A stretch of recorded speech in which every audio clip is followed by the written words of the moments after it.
Hi. I'm sick as shit, but I just got out of the metaphysical store and I treated myself to this beautiful deck, the Wild Woman Rising deck, and I feel a message coming through, and I'm gonna open it and give you the first reading because I love you. All right, give me a second. Oh my god, I'm so in love with this deck. She's so beautiful. And the energy is so sweet. So, as I'm giving her a shuffle, I am really feeling into what's going on with this beautiful collective. And you've recently been through a major test. And when the student is going through the test, the teacher is silent. You may have been leaning heavy into spirit, but feeling like you're not hearing much back in return. And whatever this test was, your guides aren't too happy about it. Not that they're not happy with you and how you handled the situation. They're not too happy about the situation itself. Like, it's almost as if something was initially meant to make your life easier,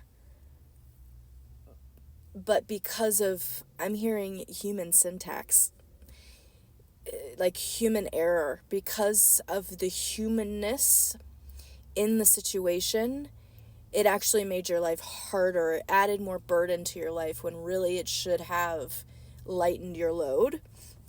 So your guides aren't too happy about that. And there is a lot that's going on behind the scenes to help lessen this load. It shouldn't have been there to begin with.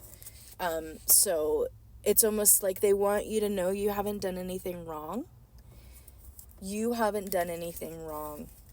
There may have been words exchanged that you feel were not as eloquent or compassionate as you would have liked, but they want to remind you how much is on your plate and that you yourself are also human. 2:33 on the timer. So let's see what kind of message comes through in the cards.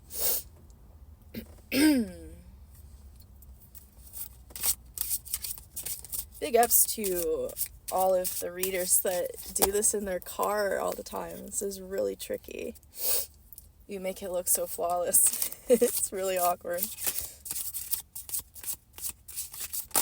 All right.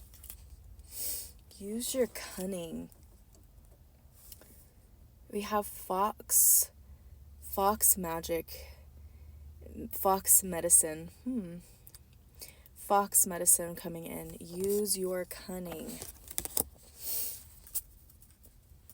Let's see.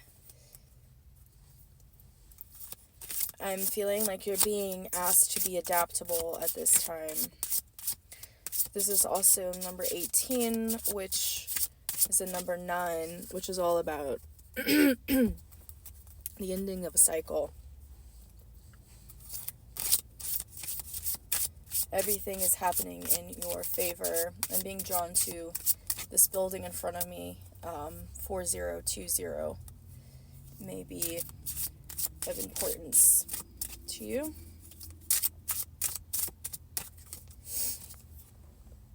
Radiate true color. Okay.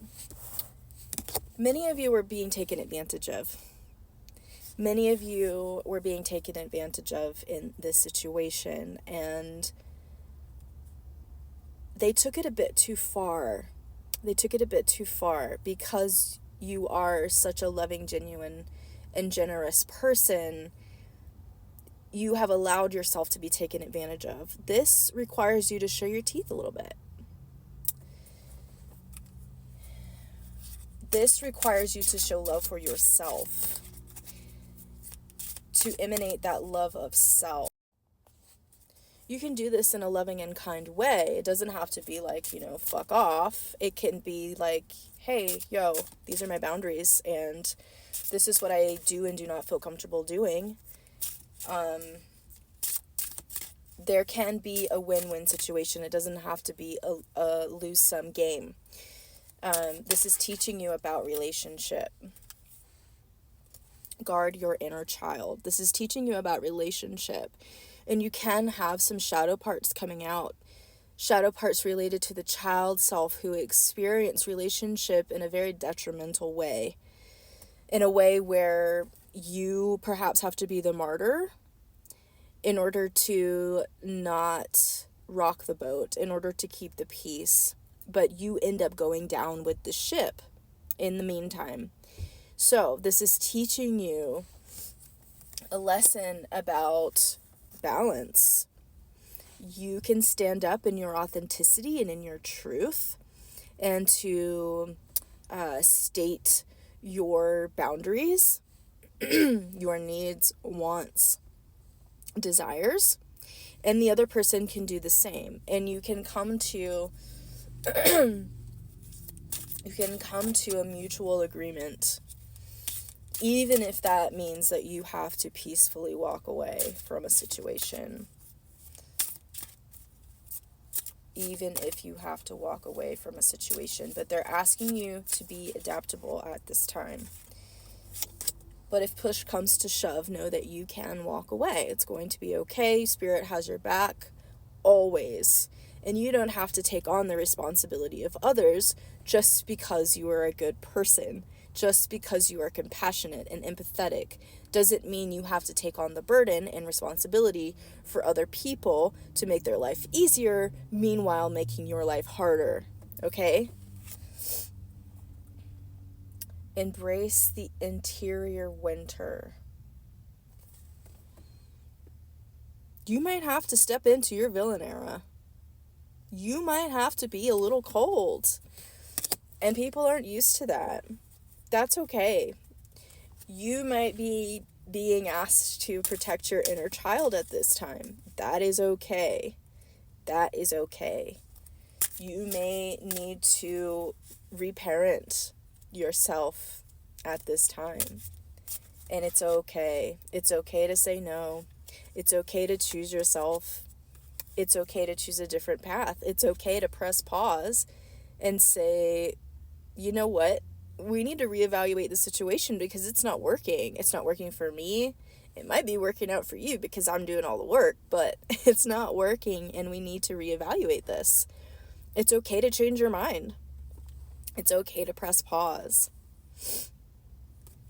Claim your sovereignty. It's okay. It's okay to choose yourself. It's okay to shed that old skin. Because you are transforming into a new version of yourself. This can feel very foreign to you. All of this relational hooby-gooby. It can feel very foreign to you because it's unlike anything that you've ever done before. It goes against everything that you learned as a child about what relationships are and how they work. You may never have been shown that you can choose yourself. That may very well have never been modeled to you. And your guides want you to know that it is okay to choose yourself. It is okay to put yourself first. That doesn't mean to be cold-hearted and mean and nasty and, be kind. But the relationship with you, the relationship between you and you, is the only relationship you will take to the grave. It is the only relationship that transcends into spirit with you. The lessons in other relationships will transcend, but the relationship between you and you is the only thing that you will take with you. It is the only thing that will last to the very end. It's okay to choose you. It's okay to live in your sovereignty. It's okay to say no. I love you so much. I hope this was helpful, and I hope you have a beautiful day.